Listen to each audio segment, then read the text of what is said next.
Boa noite a todos. É a nossa segunda aula, né? Sobre o nosso segundo tópico na sequência do conteúdo programático, que são as classes gramaticais na perspectiva morfossintática. Então, eu vou me desculpar pela voz, né? A voz não está muito boa hoje, mas é o que temos, né? Inicialmente convém indicar a bibliografia, né? Para que vocês estudem, considerando os 3 livros obrigatórios necessários à feitura do curso, né? No Estrutura da Língua Portuguesa, do Joaquim Matoso Câmara Júnior, vocês devem estudar o capítulo 9, cujo título é A Classificação dos Vocábulos Formais. Meu livro é a 25ª edição de 1996. No meu livro vai da página 77 até a página 80. É curtinho, né? Mas muito elucidativo, muito interessante, né? O outro livro, que é o Iniciação à Sintaxe do Português, do José Carlos de Azeredo, lembrando sempre que a minha edição é a 4ª edição, que na verdade é a primeira, né? A 4ª, na verdade, é uma reimpressão. Mas é de 1997. Nesse livro do Zé Carlos, vocês devem examinar o capítulo Categorias da Descrição Gramatical, que é o capítulo 4, mais especificamente o tópico 3 desse capítulo, intitulado As Classes Gramaticais, né? Também curto. Na minha edição do livro, reitero, vai da página 35 até 43. Né? É o que vocês devem estudar para esse segundo tópico no livro do Zé Carlos. E no meu livro aqui há como é um livro de morfossintaxe do português, né? Na verdade meu livro é mais estrito no assunto do nosso curso, né? Aí vocês têm uma parte bem maior, cerca de 50 páginas sobre esse assunto. Classes gramaticais na perspectiva morfossintática. No meu livro é da página 30 até a página 81. No caso, meu livro só são uma edição dele, né? Eu estou trabalhando na segunda edição desse livro. Estou escrevendo a segunda edição, que deve vir com bastantes modificações, né? Bom, essa é a bibliografia, tá? Para vocês examinarem com calma.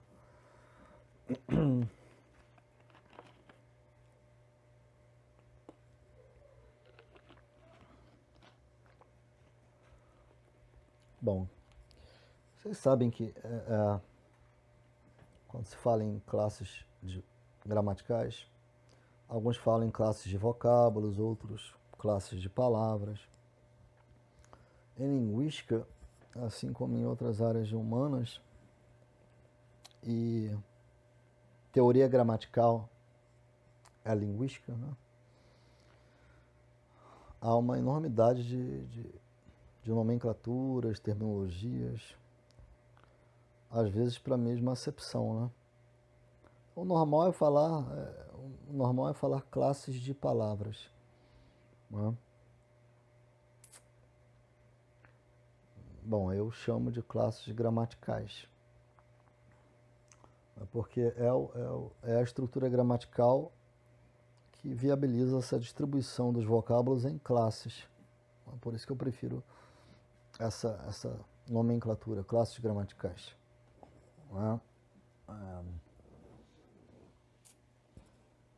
Normalmente, na maneira tradicional de dar aulas de português, no modo tradicional de lecionar português, normalmente se fala em 10 classes, né? 6 variáveis, substantivo, verbo, adjetivo, pronome, numeral, artigo, e 4 invariáveis, advérbio, preposição, conjunção e interjeição. A gente já enfatiza de pronto que a interjeição não é a classe gramatical, né? A gente não considera a interjeição uma classe gramatical, já que não possui qualquer vinculação morfossintática, né? A interjeição é um vocábulo frase, né? É um vocábulo que por si só já representa a expressão de um sentimento afetado. Então é muito mais um conteúdo semântico, né, do que uma classe gramatical. A Flávia de Barros Carone fala bem sobre isso no livro, na nossa bibliografia, né? É por isso que qualquer vocábulo utilizado em caráter imperativo para exprimir sentimento afetado ganha feição interjetiva, né? Palavrões, né? Vocábulos isolados, sintagmas nominais, para exprimir surpresa, raiva, né? Alegria, tudo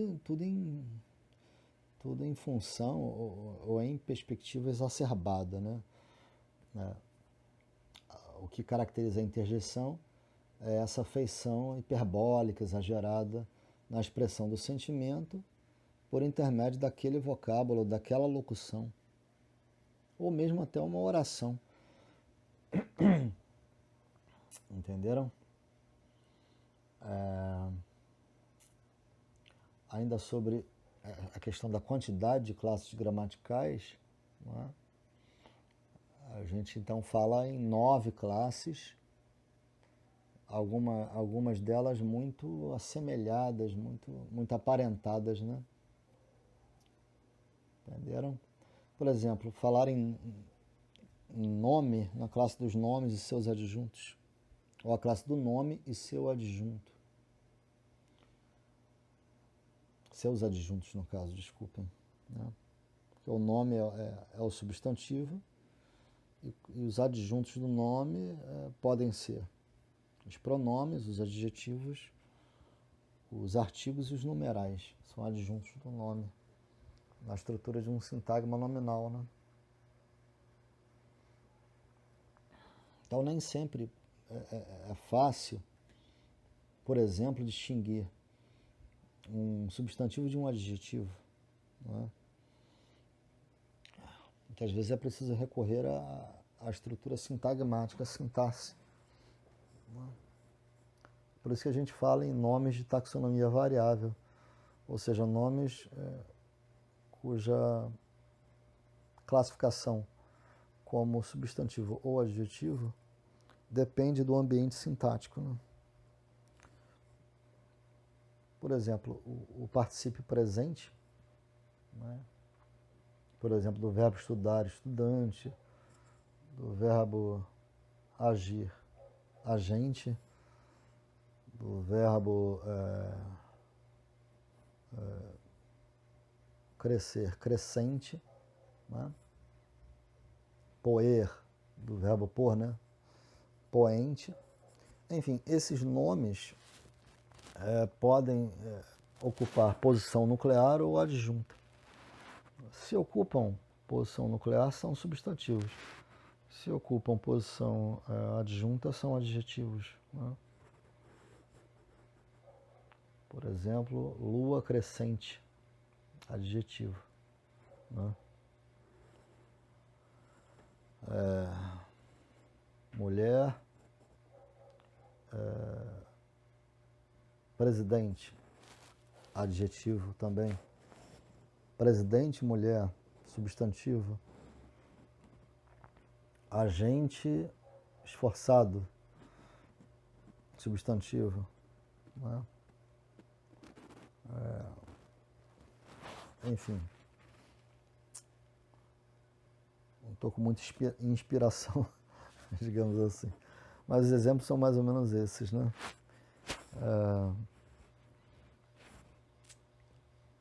Por exemplo, fala-se em flexão de gênero para esses nomes de taxonomia variável. Ordinariamente, nomes com tema em E não fazem flexão de gênero, né?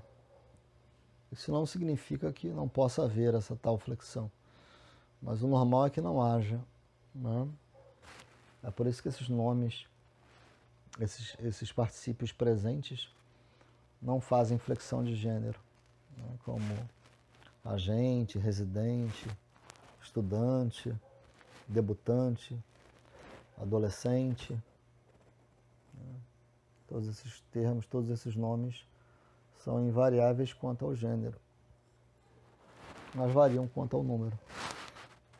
A flexão de número ocorre quando a gente leva um vocábulo do singular ao plural. E a flexão de gênero ocorre quando a gente leva um vocábulo do masculino ao feminino. Não é? Eu não pretendo, obviamente, dar conta de todo esse conteúdo na aula de hoje, tá, gente? Isso é impossível. Então, o que a gente vai fazer aqui são considerações gerais. Lato sensu, né? A gente não vai esgotar esse assunto em hipótese alguma. A gente não esgota nem na faculdade, nem na aula, em aulas presenciais, tradicionais. Muito menos nesse áudio que eu estou gravando para vocês. Tá bom? Mas vamos colocar assim. Vamos colocar que, em termos morfossintáticos, existe o núcleo sintagmático, que é o nome substantivo, junto aos seus satélites, aos seus adjuntos, que são o pronome, obviamente o pronome adjetivo, né? O artigo, o determinante, o adjetivo, o numeral, são elementos que podem funcionar como adjuntos do nome substantivo. Tá bom? Quanto ao verbo, trata-se de uma classe que ocupa ordinariamente a função de núcleo do sintagma verbal. O adjunto do verbo é o advérbio, né, pela própria nomenclatura, né? Ad, do latim junto a, junto de, junto com, o verbum, que é verbo. Então, junto ao verbo, indicando-lhe uma circunstância qualquer. Apesar disso, apesar de a gente dizer que o advérbio é adjunto do verbo, a gente sabe que muitas vezes o advérbio não se associa ao verbo, e sim a um adjetivo, ou mesmo a outro advérbio, ou mesmo a sentença inteira, funcionando como uma espécie de modalizador, né? Então, é justo chamar o advérbio de modalizador, né? Por isso que se criaram essas designações do tipo vocábulos denotativos ou palavras denotativas. Uma sentença como: infelizmente,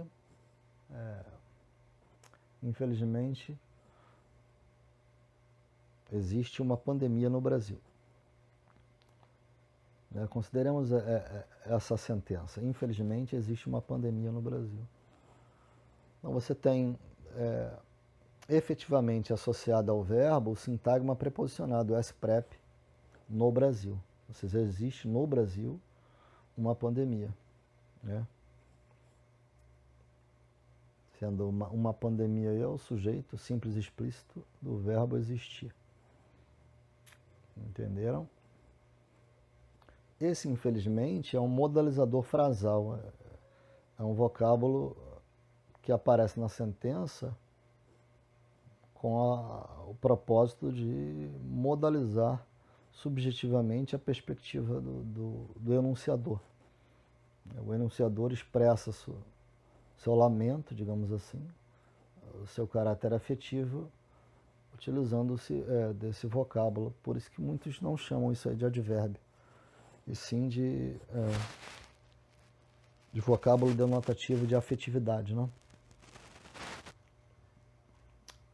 Então, além do nome e seus adjuntos, e do verbo e seu adjunto, vamos colocar assim, existe a classe dos conectores, não é?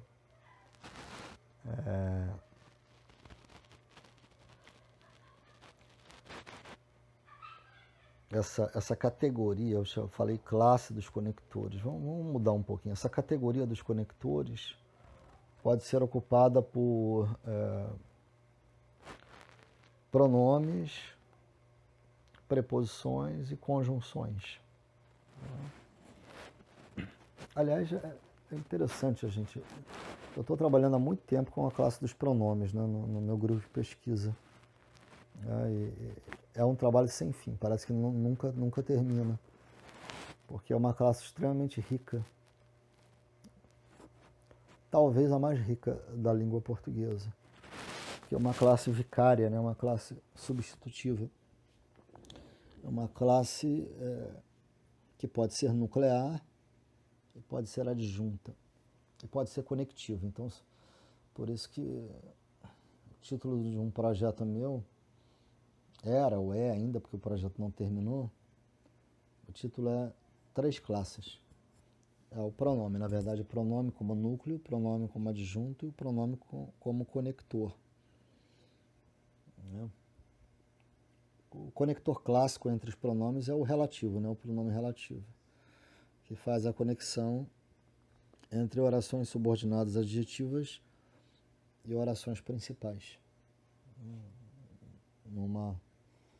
Para usar uma terminologia com a qual vocês estão acostumados, uma terminologia que vocês trazem do segundo grau, né, do ensino médio, do ginásio, do primeiro grau.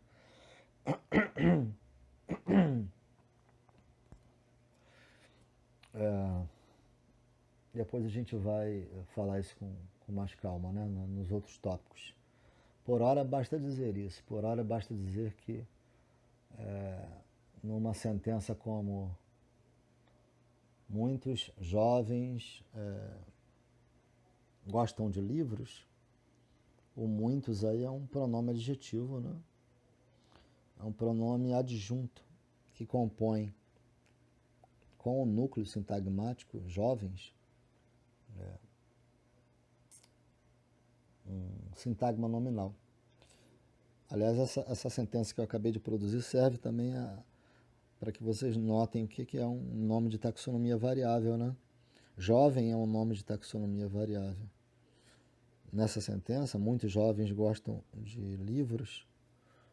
Jovens é núcleo do sintagma, então é substantivo. Agora, se eu escrevo homens jovens gostam de festas, jovens é adjunto, não é mais núcleo. O núcleo passou a ser homens, né? Na outra sentença, nessa sentença que eu acabei de produzir. Então, jovem é um típico nome de taxonomia variável, ou seja, nome cuja taxonomia como substantivo ou adjetivo dependerá da estrutura sintática da sentença. Não é? Bom, o que mais temos para dizer? Já falamos do verbo, né? A gente não tá preocupado com as definições por hora, tá? Isso vai ficar mais para frente, tá? Vamos usar um tempinho aqui para distinguir, por exemplo, preposições de conjunções.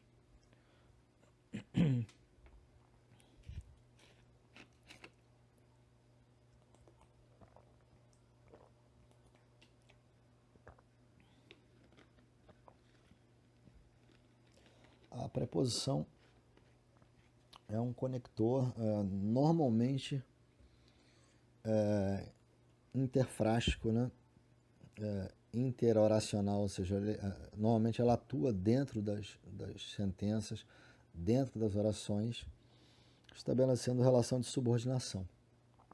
Por exemplo, um sintagma nominal, a casa de barro, a preposição de transforma essa estrutura sintagmática, transforma o nome barro junto a ela, né? A preposição de transforma o nome barro junto a ela como um qualificador do nome nuclear casa.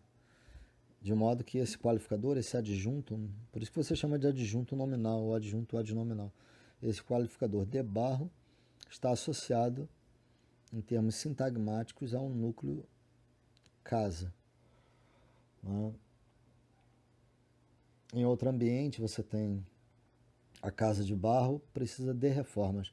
Mais uma vez a preposição de aí, fazendo a conexão interfrástica, né?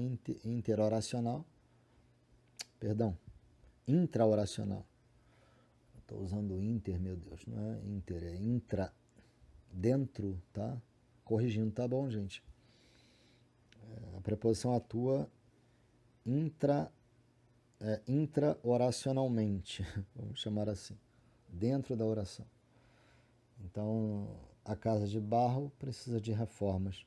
Então, você tem a preposição de associada no interior do sintagma nominal a casa de barro, né?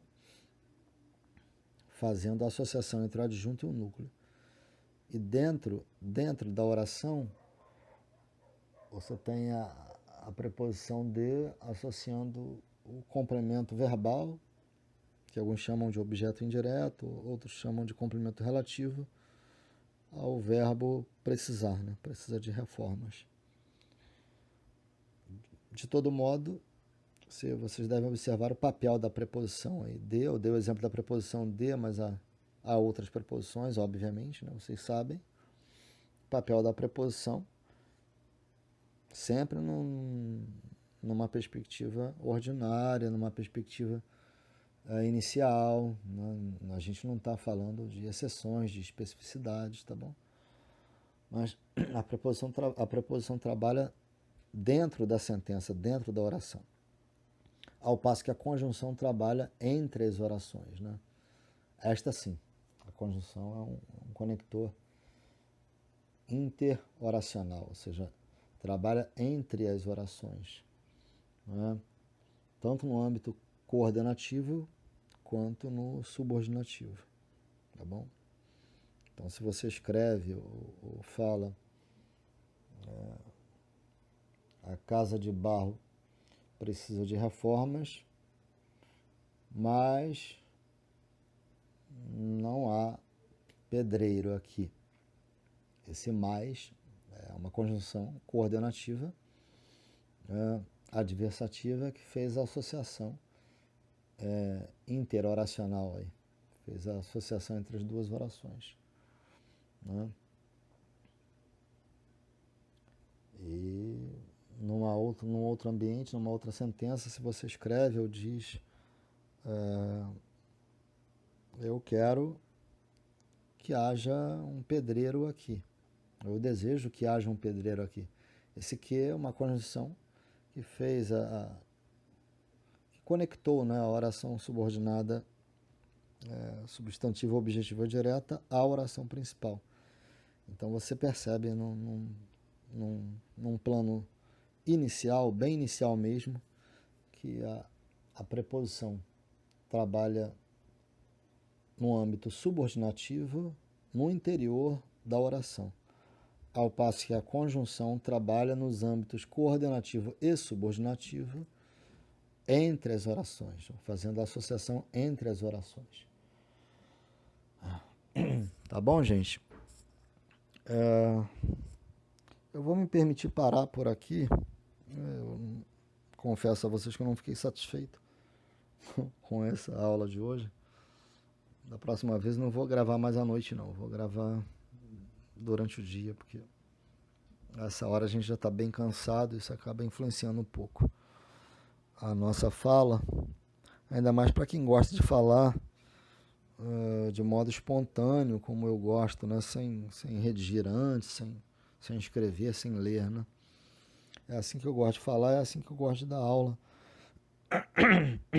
Então, não fiquei muito satisfeito, mas acredito que eu tenha conseguido construir um panorama geral, né? Admito, superficial, sobre as classes gramaticais na perspectiva morfossintática. Na quarta-feira, quando a gente fizer a interação online, quando a gente, eu não sei se vai ser Skype ou se a gente vai usar outra plataforma, eu estou esperando aquela plataforma Google Meet ficar disponível, que dizem que é muito boa, mas o pessoal disse que ela ficaria disponível hoje, mas até agora nada. Então, se o Google Meet não ficar disponível, a gente vai trabalhar com Skype mesmo. Tá bom? Então, queria pedir que todos participem mais uma vez, como eu já fiz lá por escrito, tá? Pedir desculpas mais uma vez por essa aula ruim. Não fiquei satisfeito, mas tudo bem. Nem sempre as aulas saem boas. De repente vocês aproveitam algo. Eu espero sim, espero que vocês aproveitem algo. Tá bom? Anotem as dúvidas, leiam a bibliografia que eu indiquei, por favor. E na quarta-feira a gente se fala com calma na interação online. E os próximos tópicos, eu estou olhando aqui para o conteúdo programático no meu computador, né? Os próximos tópicos consistem no desenvolvimento, no desdobramento desses aspectos que a gente abordou hoje de modo lato, de modo amplo, né? E consequentemente superficial, porque tudo que é abordado, tudo que é examinado de maneira ampla é em certa medida superficial, né? Tá bom, gente? Grande abraço, fiquem com Deus, cuidem-se, tá bom? Saúde para todos. Tá? Boa noite, a gente está encerrando essa aula de hoje.